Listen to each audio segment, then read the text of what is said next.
بسم اللہ الرحمن الرحیم۔ ہائپر لرن کے ناظرین کو خوش آمدید۔ کچھ باتیں ہمارے مذہب نے ایسی ہمیں بتائیں کہ آج کے لوگ اس کو تنگ نظری کہتے ہیں، لیکن ہم آج پوری ذمہ داری کے ساتھ آپ کو اللہ تعالیٰ کی بتائی ہوئی حدود بتائیں گے کہ جن سے تجاوز کرنے سے میاں بیوی ایک دوسرے پر حرام ہو جاتے ہیں۔ آپ کو پورا حق ہے کہ آپ پوری ویڈیو کو دیکھ کر ان باتوں کو جان لیں اور اپنا خیال رکھیں۔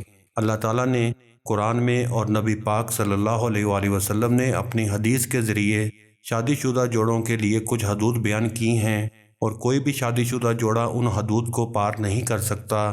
سورہ بقرہ میں ارشاد ہے، یہ اللہ تعالیٰ کی حدیں ہیں، ان کے پار نہ جانا۔ آج کے ٹاپک میں ہم جن حدود اور غلطیوں کے بارے میں بتانے جا رہے ہیں وہ غلطیاں ایسی ہیں کہ میاں بیوی ان غلطیوں میں چاہے دانستہ طور پر ملوث ہوں یا غیر دانستہ طور پر، میاں بیوی کا نکاح ٹوٹ جاتا ہے اور بیوی میاں کے لیے ہمیشہ کے لیے حرام ہو جاتی ہے۔ اس لیے ان غلطیوں اور حدود کے بارے میں جاننا ہر شادی شدہ جوڑے کے لیے لازم ہے، تاکہ وہ اپنے آپ کو ایسی غلطیوں اور گناہوں سے دور رکھ سکیں، تاکہ ان کی زندگی میں ایسی پیچیدگی کی نوبت نہ آنے پائے۔ یہ غلطیاں اور گناہ کون کون سے ہیں، اس بارے میں اب ہم مکمل تفصیل بیان کرتے ہیں۔ نکاح ٹوٹنے کی سب سے پہلی وجہ اسلام میں جو بیان کی گئی ہے وہ موت ہے۔ میاں یا بیوی میں سے جیسے ہی کسی ایک کی روح پرواز کر جائے تو اسی لمحے نکاح ختم ہو جاتا ہے اور بیوی شوہر پر حرام ہو جاتی ہے۔ دوسری وجہ خلا ہے، جس میں میاں بیوی باہمی طور پر طلاق کے لیے راضی ہو جاتے ہیں۔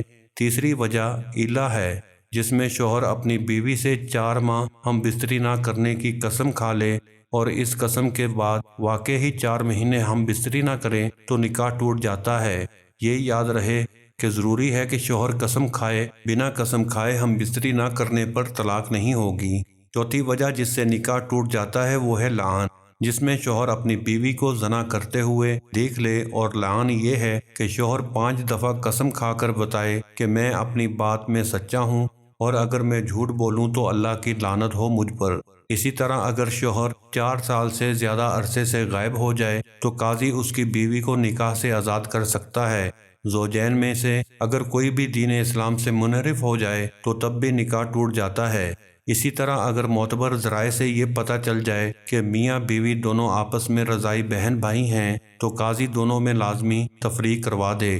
یہ یاد رہے کہ اللہ نے رشتوں کی حدود قائم کی ہے اور رشتوں کا آپس میں تقدس بیان کیا ہے۔ اللہ تعالیٰ نے اس انسان کے لیے مختلف رشتے بنائے ہیں، خون کے رشتے، دودھ کے رشتے، نکاح کے رشتے، سسرال کے رشتے، اور ہر ایک رشتے کی اپنی حدود مقرر فرمائی ہے۔ کوئی رشتے محرم قرار دیے گئے ہیں اور کوئی غیر محرم قرار دیے گئے ہیں۔ مسلمانوں کے لیے قرآن نے مکمل تعلیمات سکھائی ہیں کہ کیسے زندگی بسر کرنی ہے، کس رشتے کے ساتھ کیا سلوک کرنا اور کیسا سلوک کرنا ہے۔ ہر رشتے کے اپنے اپنے حقوق مختص کر دیے گئے ہیں اور ان کی حدود بھی بتائی گئی ہے۔ چلیں اب بات کرتے ہیں نکاح کے بعد رشتوں میں حدود کی، جن میں انتہائی احتیاط کی ضرورت ہے۔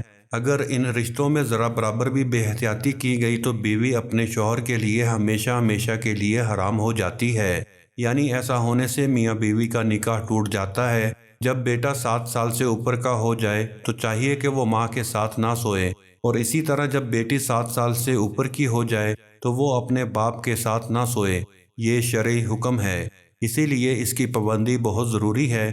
شریعت نے یہ احکام اس لیے نافذ کیے ہیں کہ اگر ان احکام کی پاسداری نہ کی گئی تو اس کا نتیجہ بڑا خطرناک ہے۔ اسی طرح جب بیٹی 9 سال کی ہو جائے تو باپ کو چاہیے کہ اسے پیار کرنے میں احتیاط کرے۔ باپ کو چاہیے کہ اگر وہ پیار کرنا بھی چاہے تو صرف بیٹی کے سر پر ہاتھ پھیرے، بوسہ لینا ہو تو وہ بھی سر پر بوسہ لے۔ اسی طرح باپ کو چاہیے کہ اپنے جسم کو بیٹی کے جسم سے دور رکھے، کیونکہ اگر یہ احتیاط نہ برتی گئی اور کہیں باپ نے بیٹی کو ایسے پیار کر لیا کہ باپ کی شہوت یا بیٹی کی شہوت ابھر گئی تو اس صورت میں اس شخص کے لیے اپنی بیوی یعنی اس بیٹی کی ماں ہمیشہ کے لیے حرام ہو جائے گی اور اس کا نکاح ٹوٹ جائے گا۔ اور یہ حکم ماں اور بیٹے کا بھی ہے۔ اسی لیے ہماری اپنی بہنوں سے گزارش ہے کہ وہ بھی اپنے بیٹوں سے پیار کرنے میں احتیاط برتیں، احکام شریعت کے مطابق ان کو اپنے بستر سے اور اسی طرح بہنوں کے بستر سے دور رکھیں۔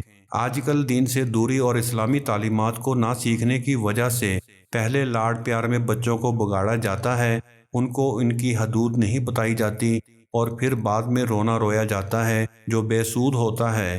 اسی لیے ضروری ہے کہ بیٹے کو 7 سے اوپر ہونے پر باپ کے پاس سلایا جائے، لیکن ماں کے پاس نہ سلائیں، اور بیٹی ماں کے پاس ہو تو سو سکتی ہے لیکن باپ کے پاس نہ سوئے۔ اسی طرح ایک اہم رشتہ ساس اور داماد کا ہے۔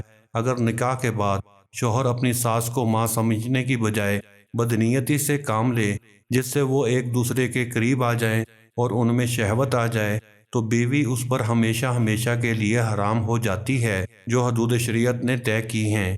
ان حدود کی پاسداری کریں، کیونکہ نکاح صرف بیوی کے ساتھ ہوتا ہے اور اس کی زوجیت کے لیے صرف اس کی بیوی حلال ہوتی ہے۔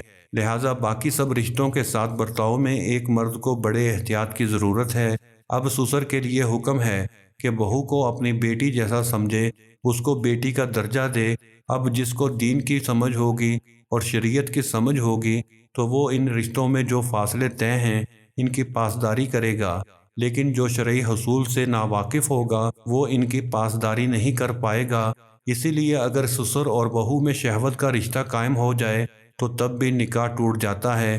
آج کل کے رشتوں میں تو پہلے بے تکلفیاں اختیار کی جاتی ہیں، اور جن بے تکلفیوں کو برا نہیں جانا جاتا جو بعد میں اس حد تک چلے جاتے ہیں، لوگ اپنا نکاح ہی توڑوا بیٹھتے ہیں۔ خدارا شریعت کو سیکھیے اور اس پر عمل پیرا ہو جائیں تاکہ ہمارے رشتے پاک رہ سکیں اور ہمارے گھروں میں مذکورہ بالا صورتحال بھی پیدا نہ ہو۔ سب سے بہتر راستہ یہ ہے کہ کبھی بھی دو مخالف ہم جنسوں کو اکیلے بیٹھنے کا موقع نہ دیا جائے، کیونکہ ان میں تیسرا شیطان ہوتا ہے جو کہ کسی بھی پاک رشتے کو ختم کر سکتا ہے۔ اے اللہ پاک، ہمیں شیطان کے وسوسوں سے دور رکھنا اور ہمیں ہمارے رشتوں میں پاک دامنی عطا فرما۔ آمین یا رب العالمین۔ کمنٹ سیکشن میں آمین لکھنا مت بھولیے گا۔ صدقہ جاریہ کے لیے یہ ویڈیو اپنے دوست احباب میں ضرور شیئر کیجیے۔ ملتے ہیں بہت جلد نئی ویڈیو میں۔ اپنا اور اپنے ساتھ والوں کا خیال رکھیے گا۔ اللہ حافظ۔